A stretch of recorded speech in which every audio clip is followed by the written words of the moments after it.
good, let's get into why we're all here today.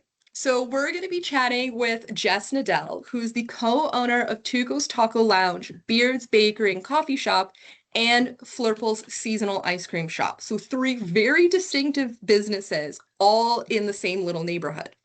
So she does this together with her husband. She founded these businesses out of a shared passion for great food, creativity, and community. Today, they've become a local favorite. They're practically famous in Sudbury. And they remain the only fully plant-based eateries in town. So part baker, part entrepreneur, and part professional taste tester, Jessica is known for dreaming up bold vegan dishes and desserts that keep people coming back for just one more bite. Whether it's tacos, pastries, coffees, or ice cream, her mission is very simple. Make delicious food, make people smile, and show that vegan can be seriously fun. So thank you so much for joining us today, Jess. I'm going to actually spotlight you so that now the focus is a little bit less on myself. And I'm going to pull up our interview questions. Right. Okay, so little quick fact. If you guys want to ask questions, I will be saving them for the very end of the presentation. Feel free to put them in the chat or in the Q&A, and I will read them out loud for Jess at the very end. And yeah, let's just get started because we got a lot of questions. We got a lot to chat about.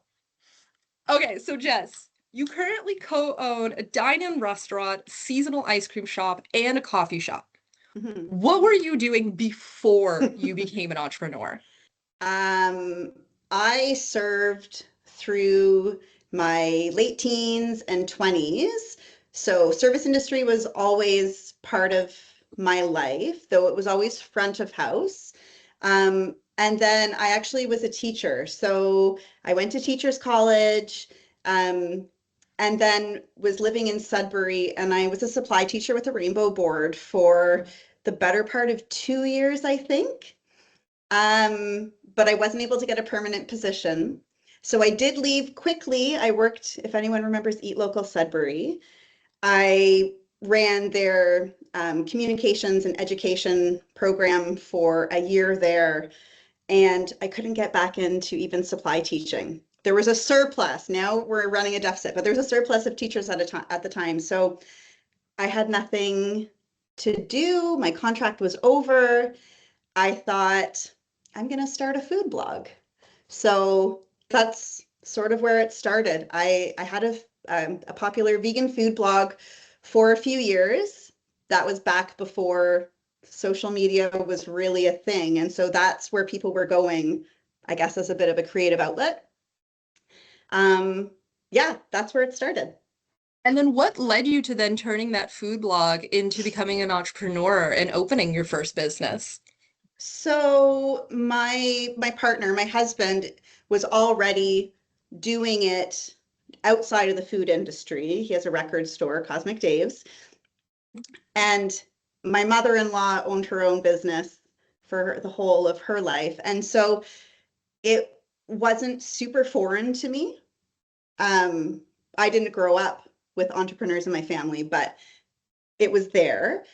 And it really was just sort of happenstance. We lived and continue to live in the Donovan, and across the street from us was this KFC.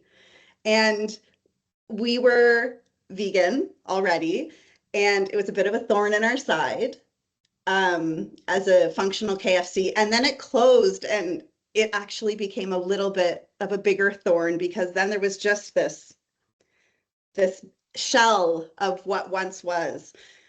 And we just joked with each other one day that, like, wouldn't it be funny if we opened a vegan taco place there? And it just kind of got the wheels spinning.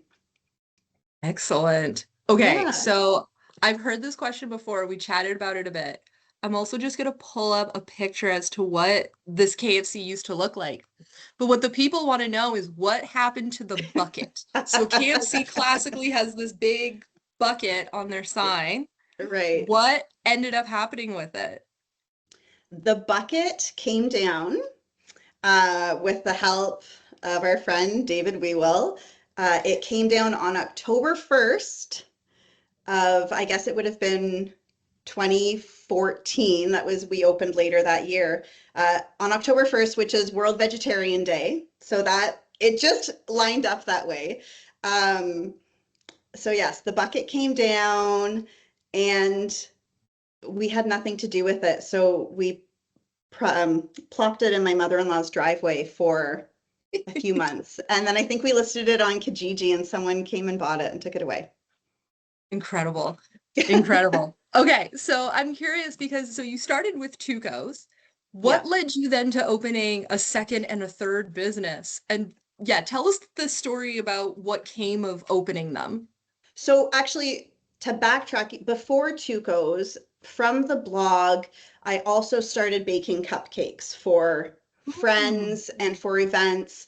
And I started a little special order vegan bakery that was called Oh My Bake Shop.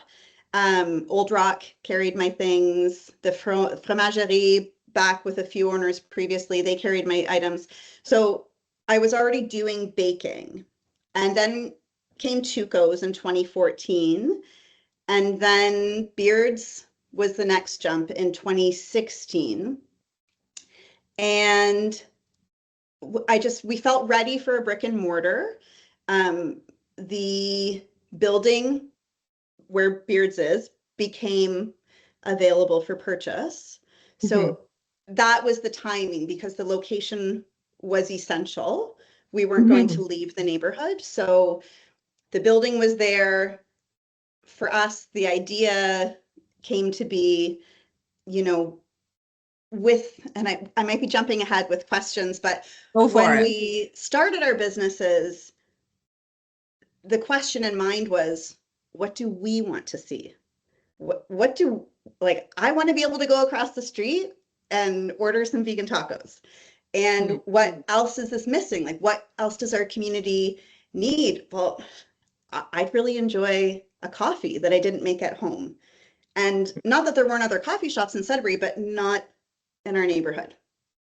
So that's how Beards came to be next. That's that's something I like to say a lot. Like when we meet with entrepreneurs, there's always the question of demand. But the thing is like there's some businesses like corner stores where like every neighborhood needs their own little corner store. And a coffee Yeah, shop is very similar, right? yeah, Like I also live in the Donovan, and it is so nice to be able to walk 5 minutes down the road to Beards in like Saturday morning and go get some baked treats. So my yeah. next question is all of your three businesses are located on the same block. How did you evaluate the spaces before then committing to buying it? Um, I think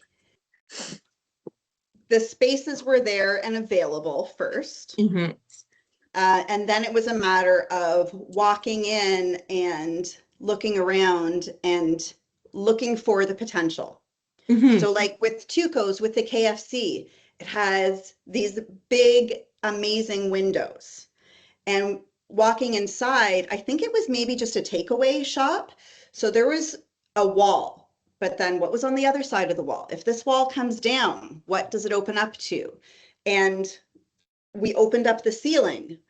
And so now there's these big, beautiful rafters, and it's one of my favorite features of the space is just this vaulted ceiling. So trying to see the potential and dream the potential. I guess that's it. For Beards, it was the same thing. It was walking in and thinking like, what can we do with it? It was an old house. Hmm. It wasn't that structurally sound. So we brought in an engineer and it needed supports. The floors were sagging. And so we had to put these support structures in. And so then the question was, well, can we make them beautiful and part of the design? Yeah. So there's these big wooden hemlock beams in the bakery. So they're Yeah. structural, but they're also awesome. So, Yes. and with Mhm. Flurples, we had the space, but we knew that nobody could go inside. It was just this room. So how can we turn this room into something? Well, there's a window. So what if we put a slider in the window? So it's working with what you have, but then having to like be creative in what you're going to do with it, I guess. So that leads perfectly into my next question because there are no other businesses in towns that really even come close to like the look and even the food that's found at all three of your restaurants.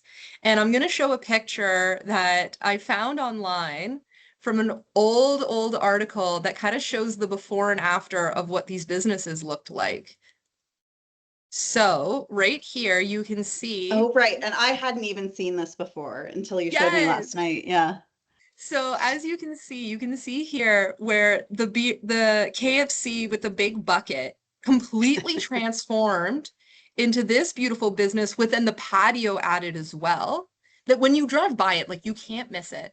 And then same thing for Beards and Flurples, like you said, like it was a house and a building, and Hmm. now it looks completely different. Right. So I guess my question is, how did you come up with these concepts? Tuco's was that was Mark's vision for Hmm. Tuco's. Um, so if you remember with the KFC, it was a like the orientation was dead on from the street. So he wanted it to be like set off.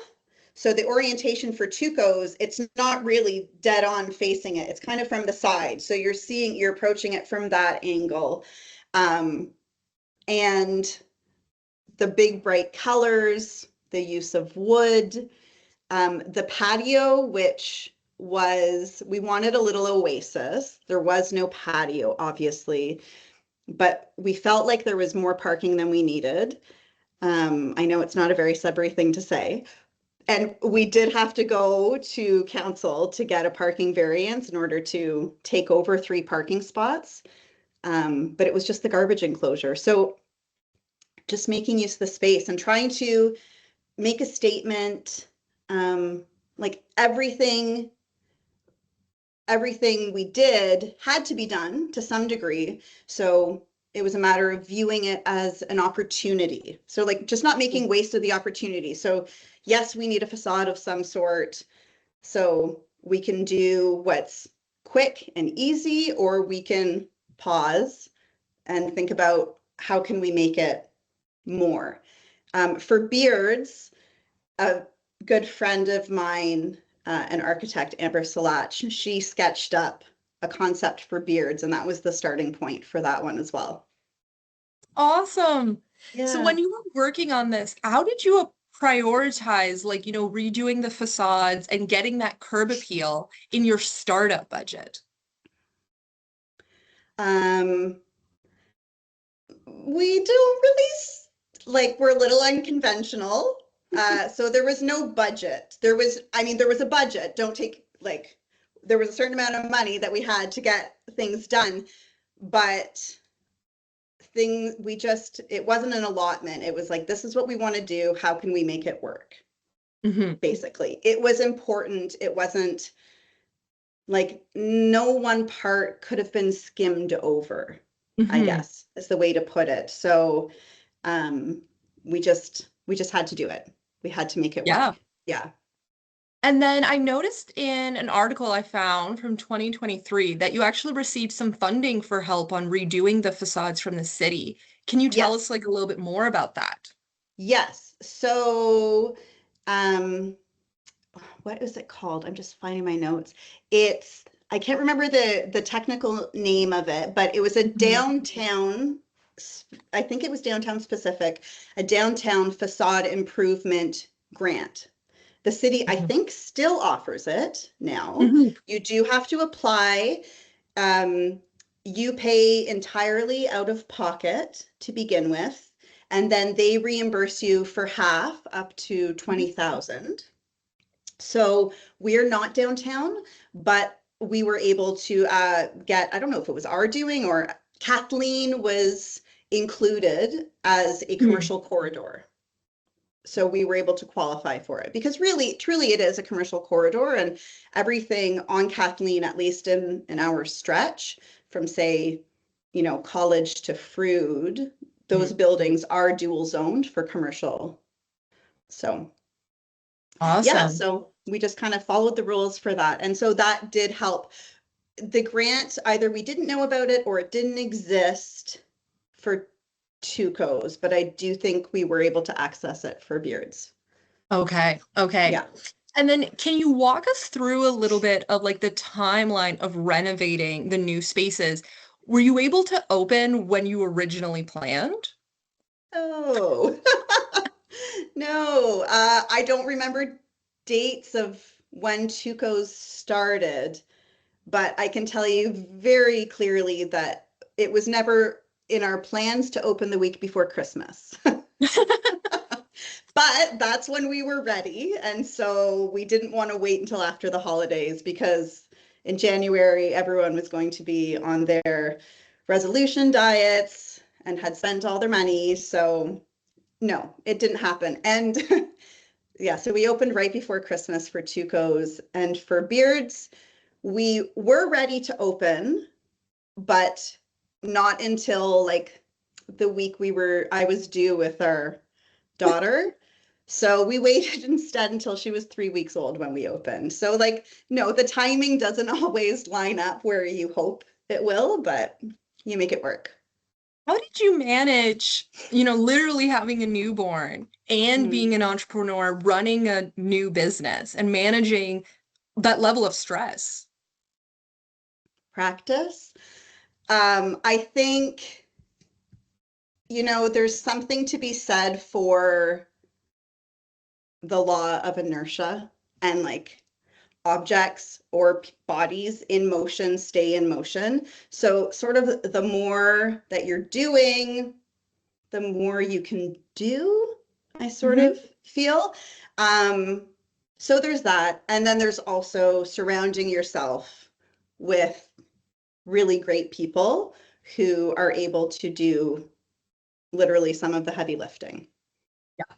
Yeah. Yeah, and I like to babies babies fit in bus bins. So like our daughter, I would like, swaddle her up and she could have a nap while I was baking when we first started.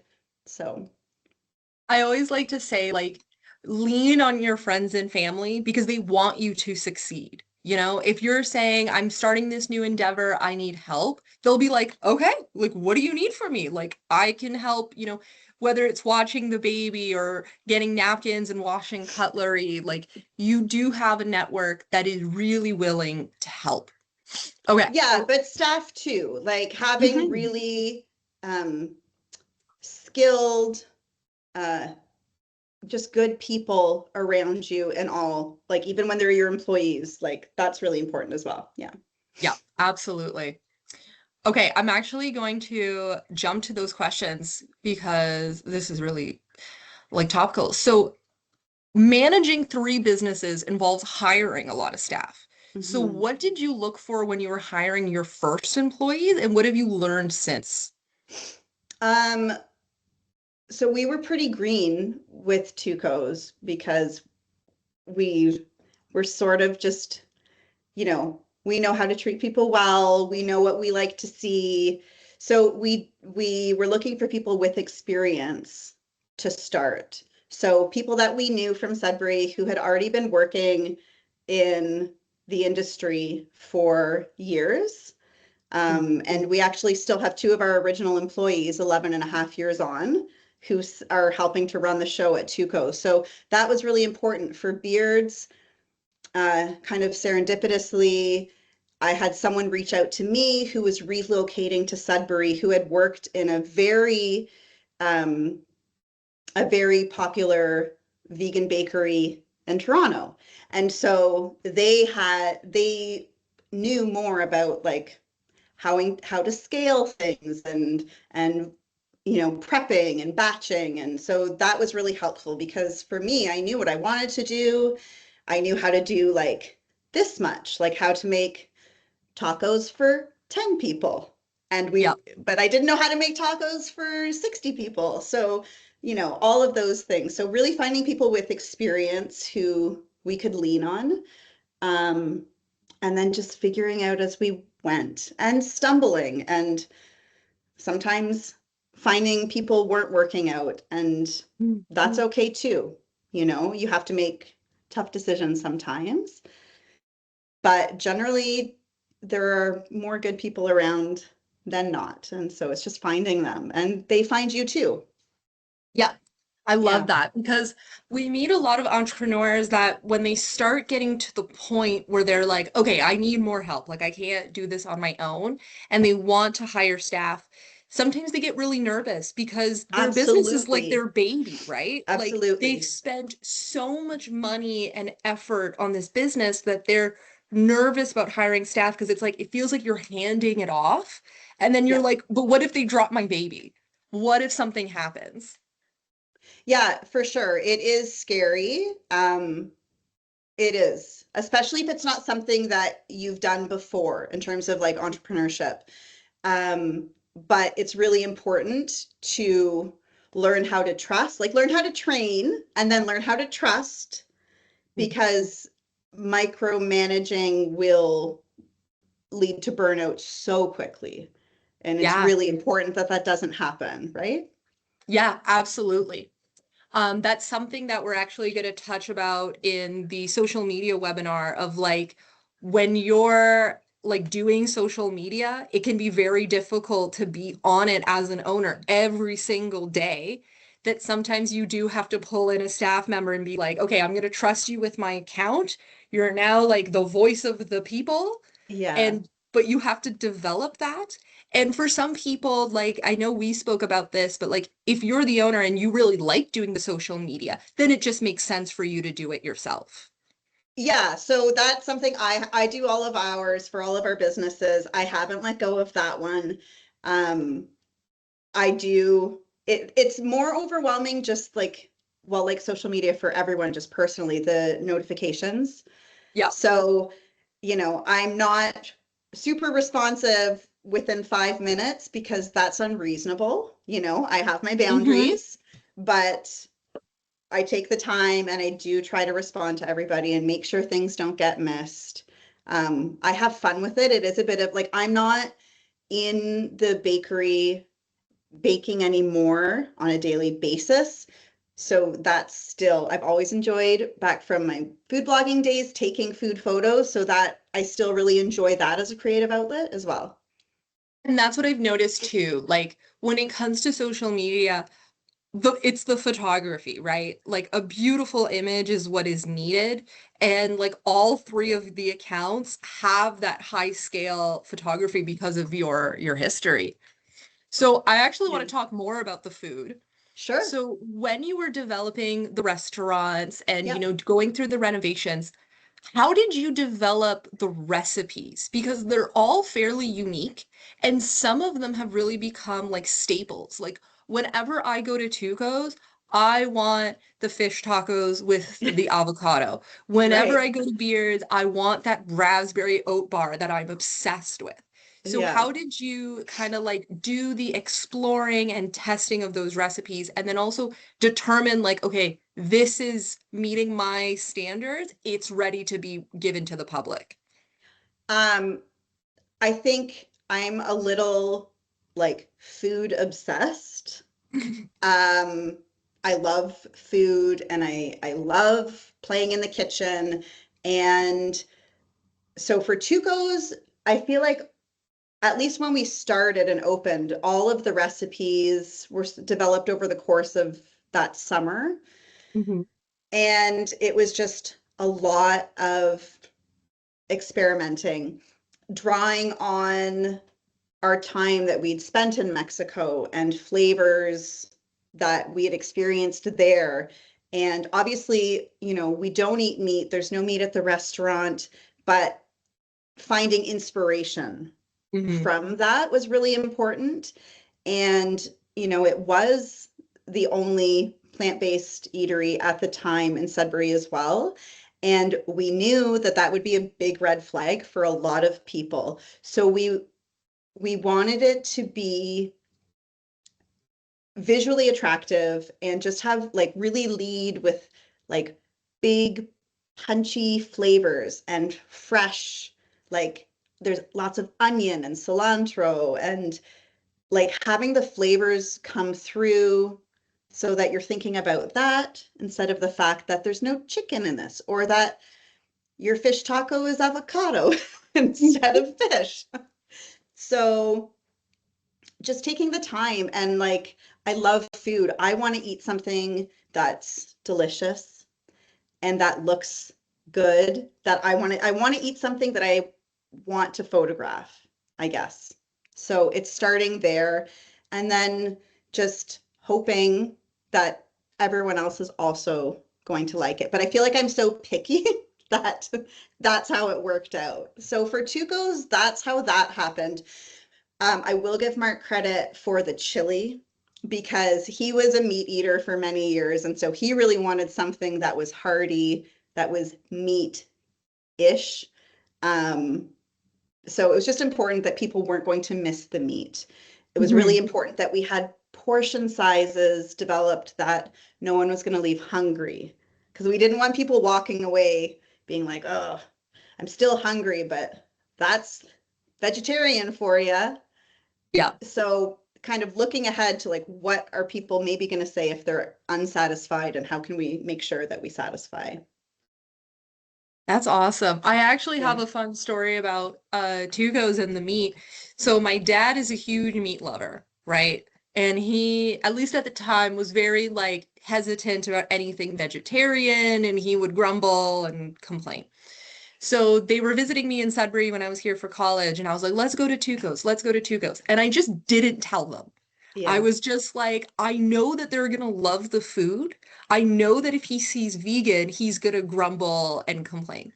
So we went to Tuco's and we ordered, and they had no idea, like my parents did not realize. And then after we ordered, I said, oh, by the way, everything here is vegan and like gluten free. And his face was just like, oh, because it was too late to do anything. Right. And then he got his plate of nachos. Yeah. He took a bite and said, these are the best nachos I've ever had. And this man has been, to England, he's been to Germany, he's been to the US and everything. And I was like, you see, you have to give it a chance. Just because it's vegan doesn't mean it's like, like you said, it's not going to fill you up. It's not hearty. It's not flavorful. And it was just Mhm. to prove, like, don't judge it because it's actually like absolutely amazing. So my question with that is like, why is it that all three of the businesses, including the ice cream shop, why are they all vegan? And especially with Beards, there's always a gluten-free section. Yeah. Um, they're all vegan because we are. It's the Hmm. simple answer. So like like I said before, when we were opening these businesses and deciding on them, it was a question of what did we want to see? What did we, looking for like what did the market need? Like where is the demand, but also personally as well. Hmm. And so Sudbury is not the most vegan friendly city by any means, but that's what we wanted to do. And I think when you have a concept and an idea that you believe in and that you're passionate about, and you're willing to work hard to execute it, I think it's really hard for it to fail, frankly, because you just failing isn't an option. You're just going to make it happen. You're going to work hard. Your passion is going to come through, and people are going to want it. Yeah. So that's why they're vegan. In terms of gluten free, I don't know that we had really anything when we started. That's not true. We had a brownie and we had a peanut butter cookie when we started. That was it for gluten free. But the demand was there and people were asking. And so we've started to bring more options in. Recently, one of our kiddos was also diagnosed with celiac disease, Um, unfortunately. So there's been more additions for that for gluten free as well. And so we're more aware of it and more sensitive towards it as well. And we do have options similarly at Tuco's and at Flurple's. Ice cream's a bit easier. There's not a lot of gluten to concern ourselves with, but bringing in gluten free cones, um, just being aware of our toppings, making sure that we have certain milkshakes and sundaes that are gluten-free or that can be made gluten-free, bringing in gluten-free Oreos, that sort of thing. Did you ever worry about like the demand? Because like I guess whenever we speak to entrepreneurs, we're always like, talk about the demand, talk about the demand. But with yours, it's kind of like there is definitely a demand for vegan and gluten-free and celiac. Like that's for sure. But it's, let's say it's fairly small. It's a Were small you ever, pocket, yeah. yes. Were you ever worried that that small pocket wasn't going to be enough? Or was it more like as long It as, go ahead. No, sorry. All The good. small pocket was never going to be enough. No, the Yes. small pocket was never going to be enough. So we didn't build our businesses only for that little segment of the market. We built them and wanted them to be enjoyed by everyone Mm. but we knew that like the vegetarians and the vegans, they're going to find you no matter what. Like we are so desperate, and I say we as like someone part of that community, we are so hungry for options. And at the time, that wasn't just like another hummus and grilled vegetable wrap. Okay. Yes. So Yeah. there was no question like the vegans are going to find you, the vegetarians are going to find you, those with a dairy allergy and an egg allergy, they're going to find you. So they were built and created for to be appealing to everyone because that's what you need. You have to appeal to the wider population. And so we also, knowing that they would find us, they being the veggies, we did not lead with that. So we did not tell people when we opened loudly that we were vegan. It was very intentional that we didn't because we didn't want to turn people away before they walked in the door.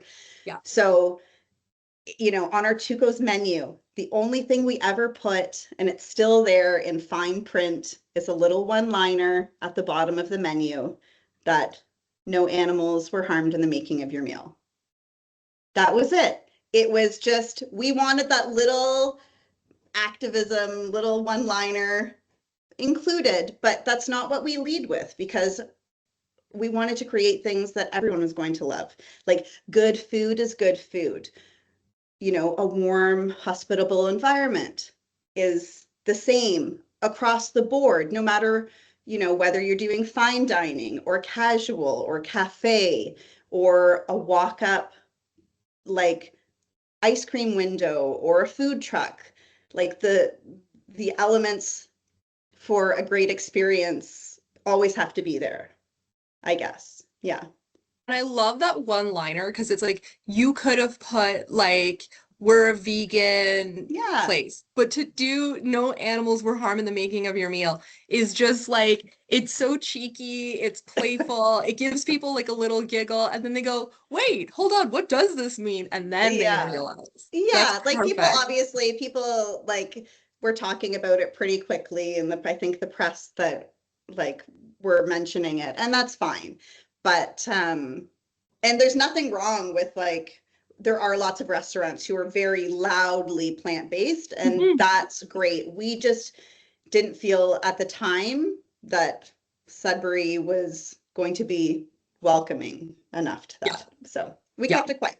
Yeah. Fair enough. No, I think and it's worked because like look at where the businesses are at. That like now it's like, oh, let's go get ice cream, let's go to Flurples. And then it's like not even a thought about like, what is it vegan or whatnot. It's just I Yeah. want ice cream. I want to go to a good place. Yeah. And, knowing that, but like my favorite customers are those kids with like really serious dairy allergies.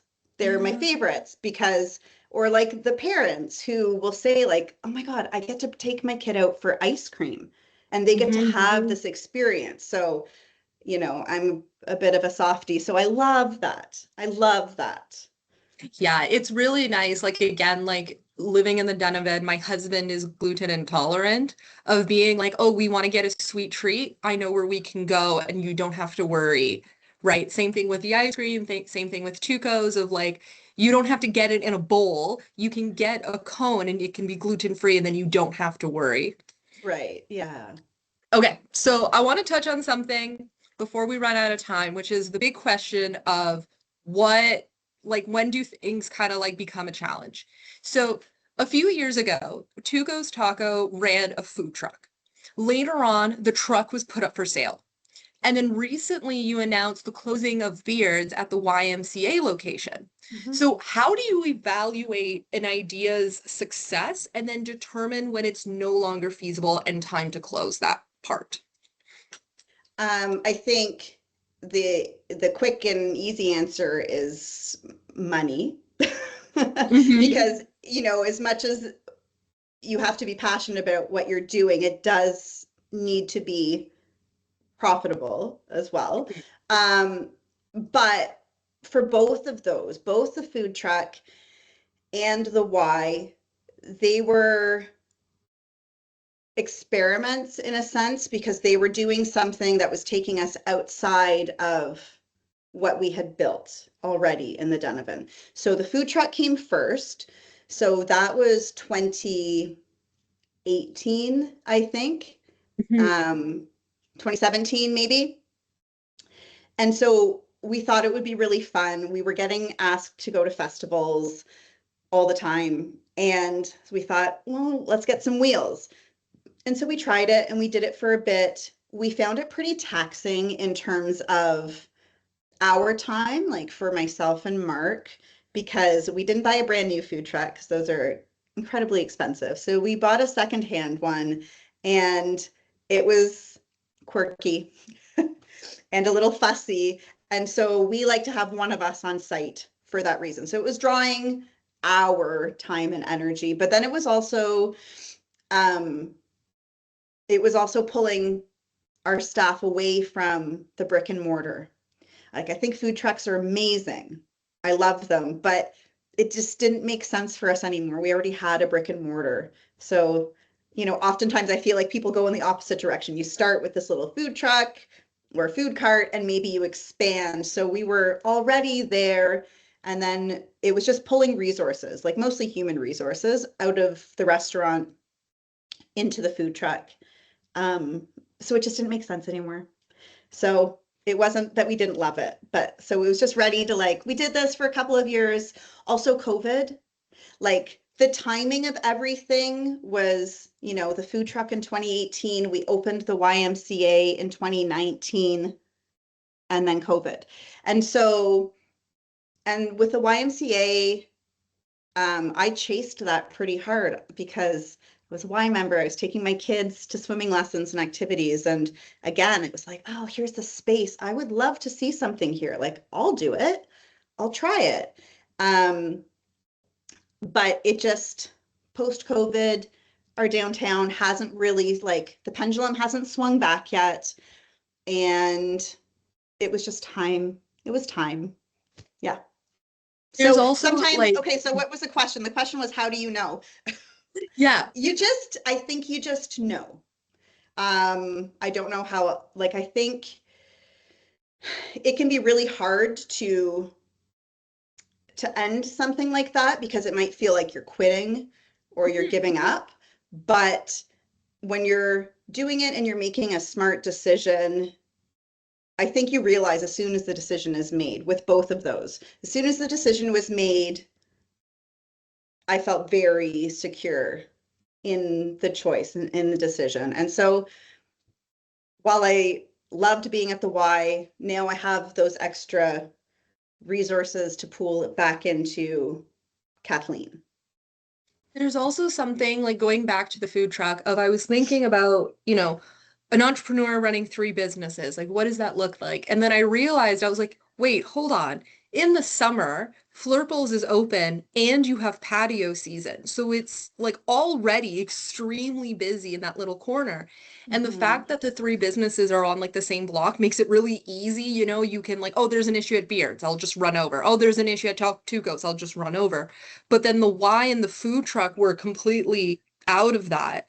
So Yeah, yeah, the capacity really changes for you and Mark. yeah. So I think it was just a lifestyle choice Hmm. in many ways to just move on from those chapters. Um, Yeah. And so we're just excited about, just having those businesses, getting Yeah. ready for ice cream season if we ever get some beautiful weather. It's coming. It's coming. We had our machine tune up today, so we'll be ready when the sun's shining. Very excited. I also saw the workers working on the patio at Tuco's the other day. Yeah, Oh, I yeah. can't wait. Our winters are tough, and so the patio needs some like serious TLC each spring. Hmm. Yeah. Okay, so by the way, audience, I'll be taking your questions in like the next couple of minutes. So if you have one, put it in the chat and I will read it out. So for everybody here and for everybody who's going to be watching the recorded video, what advice would you like to share with people that are looking to get into the food industry? What advice would I like to share? Um, I mean, I think just be really picky. Like, be really focused, be really passionate, and just make sure that you're producing like the best product that you possibly can um, before you're ready to launch it. And don't skimp on all the other little bits. Like if you're doing a brick and mortar, like take the time. Don't make it an afterthought. Like put the energy into it because they're each it's so much and it's so overwhelming. But like each little item on that to-do list is an opportunity. So try to take the opportunity and try not to get too overwhelmed. Go for long walks. Find a good podcast. Take time away from it Yes. too. You have to take time away from it as well. Because like we're not just entrepreneurs. We are like I was telling you this morning, like I spent the morning at the LU track. It was my kids' track and field meet. So like things you still have to do all the things. Um, And and you were yeah. doing that while trying to deal with the water advisory going on. Oh, yes, that was really fun to find out about last night. Yeah, so that's the other thing. So it can be so unpredictable. Um, the boil water advisory. So taking a beat, not panicking, like checking out, okay, like what do we need to do? What are the Mhm. guidelines? Can we continue to operate? Yes, they're like we make these changes, we implement them, calm the staff, right? Like everything's going to be fine.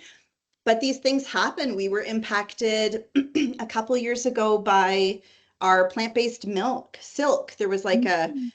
something Oh, in like yeah, so we couldn't get our milks that we always use coconut milk. We couldn't get our coconut milk for baking. So we had to pivot. So finding another milk. So testing everything with oat milk for the time, having to let all of our customers know everything has oat milk in it now. If you have an oat allergy or intolerance, then, so there's always these little things. And sometimes they all happen at the same time. So what are you going to do? absolutely. Yeah, yeah, that's kind of it. Like, what else are you gonna do? They're gonna happen to every business at some point. There's gonna be some kind of supply emergency or Yeah. something unexpected. And I like the advice of like, go for a long walk, calm your staff, don't Go with the panic. flow, like take a beat, like Mhm. things you can always work through it. I can be a bit reactive sometimes, so it helps in my case that Mark is generally much more chill with these things. And so that helps me, yeah, as well. Well, actually, kind of speaking about Mark, how did you guys decide to like split up responsibilities? Because one thing I always say is like, you're coming in as a married couple, but now you're business partners as well. Mhm, So how mhm. did you kind of like navigate what that was going to look like for you two as co-owners? I think we leaned into our strengths. So, um, and just like, and our desires, like what we wanted to do. Like, I have no desire to do books, like none. Back when I had my little catering, Oh My Bake Shop, I was terrible at it. And he used to help me with it then. And so it was just going to be a given that, like, that's, this is yours. You Yep. do all of this. And he enjoys it. So it's perfect. And, in terms of the creating the food and working on the menus and the social media, he has zero desire to do that. He wants to be a taste tester. Great.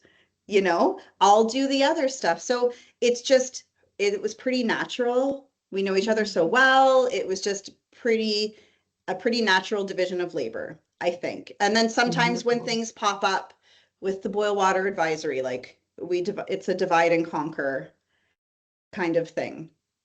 That's So wonderful. yeah, yeah. So that's how that happened.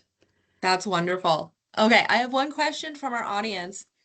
To you, what is the first steps you would recommend to somebody looking to start a food business? Um, the first steps. I mean, I think it really depends on what your vision is. Like, what is your product?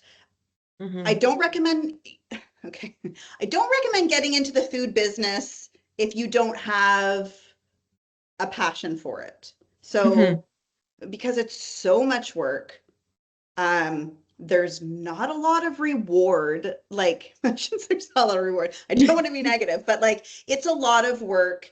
The payoff takes time. So be prepared, like be prepared to spend time, like years, working on it.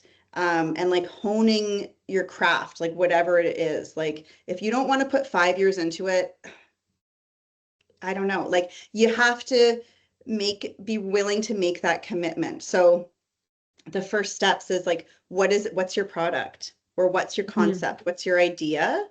Really think about it. And for me, like, what I love traveling, and I love visiting other establishments, and I love looking for like things that I like so much. Like, how, oh my God, I love how they're doing that. How can I incorporate it? Yeah. But almost as important are like the things that I don't like. You know, I really don't like this, whether it's like service related, or it's glassware, or it's like, I'm going to sound like my father here, like the weight of the fork in your hand, like it all matters. And so knowing, I think if you have a really good idea of what you want to see and conceptualize, just figuring out all the details, it can be very overwhelming. And so all of the programs that, like, to plug your stuff, like, take advantage of it. Please take advantage of it. So they're no longer operational, but actually when I started my little baking catering business, Oh My Bake Shop, I was part of a program uh, with Learning Initiatives, which was an organization that was running back in 2011, 2012, and before. And so I went through this program with them, and I had business advisors. They helped us write a business plan. So I was just so focused on, like, make the pretty cupcake. Like, I didn't really see past it. So having someone slow you down and take you through the steps, Hmm. like, if these opportunities are there for you and they're being offered and they don't cost anything, do it. Do them all. Even if you already think you're a social media maven, do the course. There's always something new that you can pick. Like, I might tune in for it, because seriously, like, I've got my Instagram and my Facebook covered, but like, I'm still like, I don't want to do TikTok. I'm too old. I'm just not interested. I don't want my kids on it. I don't want to be on it. Like, all of those things, but you can always be learning. Yeah. Yeah. What I like to say, you picked up on something that I'm going to talk about in that presentation, which is you have to become a critic. You have to, as you go around with your business idea, Criticize everything that you see. Why is this attracting my attention? Why is this not attracting my attention? Why did I stop to read the caption? What about it made it so that I actually took time? And then, Yeah. like you said, look at what doesn't work. If you're going to a restaurant and you pick up the fork and knife, you go, whoa, this is heavy. Make a note of that, of like, if I'm having this unpleasant reaction, maybe somebody else is. So let me adjust that in my own plan so that I'm not repeating, not a mistake, but just repeating a decision that you weren't a big fan of. So it's the same thing of like, you have to kind of like train yourself to start Hmm. noticing things so that you can then represent them in your own business and avoid doing things that you don't enjoy. Okay, so I have one last question just to help us wrap up, and then I will let everybody go. Do you have your eyes on any future projects? And if so, can you share? No. Okay. No, I would share with you. I don't honestly. Mhm. I think right now I'm just excited to take some time to rehone my focus. Mhm. I mean, we've been at this for, like, if I take into account when I did the special order stuff, we've been at this for like I'm in my 14th year of it. So I'm looking forward to just focusing on our hood right now and, putting a bit more energy into the summer season with Flurples, with patio season. It's too cold to even have plants out on the patio yet. So I'm looking forward to like pulling that and like just making it an experience. I love our Tucos patio so much in the summer because aside from hearing some street traffic, like I forget where I am. And I Yeah. love that. And I want people to experience that as well. So, um, yeah, it means that I get to go out for tacos sometimes. So yeah, I'll be at Tuco's tonight we do trivia every Thursday, which is amazing. It's so much fun, like a trivia night with Two Thumbs Trivia hosts it. Yeah, so love that. Hey, well, thank you so much, Jess. For everybody, if you have not been to her restaurants, you have to check them out because they're Sudbury staples. Like now, whenever I have like friends and family that come to Sudbury, I'm like, we have to go hit up, an iconic spot. And I'm like, that means we have to hit at least one of the three. At least. Yeah, my friend Steph suggested we should have like a Sudbury or the Kathleen like trifecta, like some sort of an award or a button that, Yes. when you hit all the spots. Yes. Yes, that would be so good. I will Yeah, chat with tourism about that. there we go. Okay. Well, thank you everybody for coming to the webinar. I know we went over just a little bit. I'm seeing a lot of thank yous in the chat. Oh, Um, thanks, like guys. this was very informative. Remember that this will be put on YouTube. I will send you all a feedback survey and the YouTube link. If you know people who would be interested, send them the YouTube link, right? Like, let's share these great resources.